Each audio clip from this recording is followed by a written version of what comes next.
सोचिए, एक पुराना होटल, एक बंद कमरा और उसकी दीवारों में कैद कुछ सरगोशियां।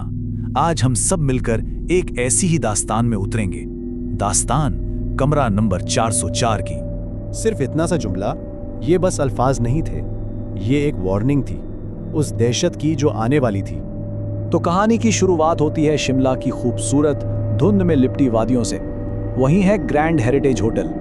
दिन में देखो तो बिल्कुल पुरसुकून और शांत, लेकिन जैसे ही रात होती है ना, उसकी दीवारों में छुपे गहरे राज जाग जाते हैं। और यहीं आता है हमारा मरकजी किरदार आर्यन, जो कि एक व्लॉगर है। उसे एक बहुत सस्ती डील मिलती है इस होटल की। रिसेप्शनिस्ट की दी गई अजीब सी वार्निंग को वो एक मजाक समझकर हंस देता है और चल पड़ता है अपने कमरे की तरफ, कमरा नंबर 404। बेचारे को क्या पता था कि ये सस्ती डील उसकी जिंदगी की सबसे महंगी गलती बनने वाली है।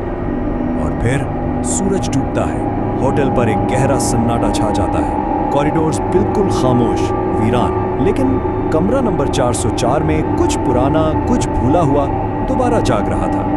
वक्त रात के ठीक 2 बजे, जब खामोशी इतनी गहरी थी कि कान सुन हो जाए, तभी आर्यन की आंख खुल गई। इसे महसूस हुआ कि कमरा अचानक बहुत ठंडा हो गया, एक ऐसी ठंडक जो हड्डियों तक उतर रही थी।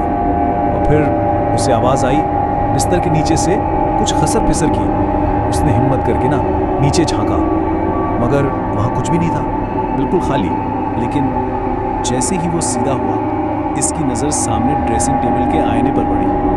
आईने पर भाप जमी हुई थी और उस भाप पर किसी ने उंगलियों से लिखा था, बराहे करम दरवाजा मत खोलना। सोचिए आर्यन की क्या हालत हुई होगी। दहशत की एक लहर उसके जिस्म में दौड़ गई। ये किसने लिखा था और किसके लिए? सवाल ही सवाल थे, लेकिन उसे ये नहीं पता था कि असल खौफ तो अब शुरू होने वाला है। ये तो सिर्फ शुरुआत थी। तभी अचानक साथ वाले कमरे से किसी के सिसकने की, रोने की आवाज आई। आर्यन को लगा शायद कोई मुसीबत में है। वो रिसेप्शनिस्ट की वार्निंग को भूल गया और उठकर उसने दीवार से अपना कान लगा दिया। और दीवार की दूसरी तरफ से एक बहुत धीमी, कांपती हुई सरगोशी सुनाई दी। क्या तुमने उसे देखा? वो तुम्हारे पीछे खड़ा है। ये सुनते ही आर्यन का पूरा जिस्म सुन हो गया, बिल्कुल बर्फ की तरह ठंडा। उसने बहुत हिम्मत करके धीरे से पीछे मुड़कर देखा, और जो उसने देखा उसने उसकी रूह तक को हिलाकर रख दिया।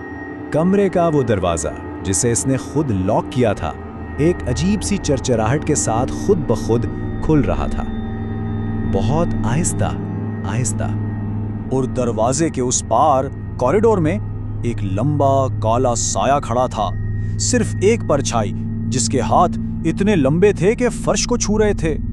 आर्यन ने घबराहट में फौरन अपना कैमरा उठाया और फ्लैश ऑन कर दिया, और फ्लैश की रोशनी में जो नजर आया वो साया नहीं था, वो एक औरत थी जिसका कोई चेहरा नहीं था, और वो जमीन पर नहीं, हवा में तैरती हुई सीधा आर्यन की तरफ आ रही थी।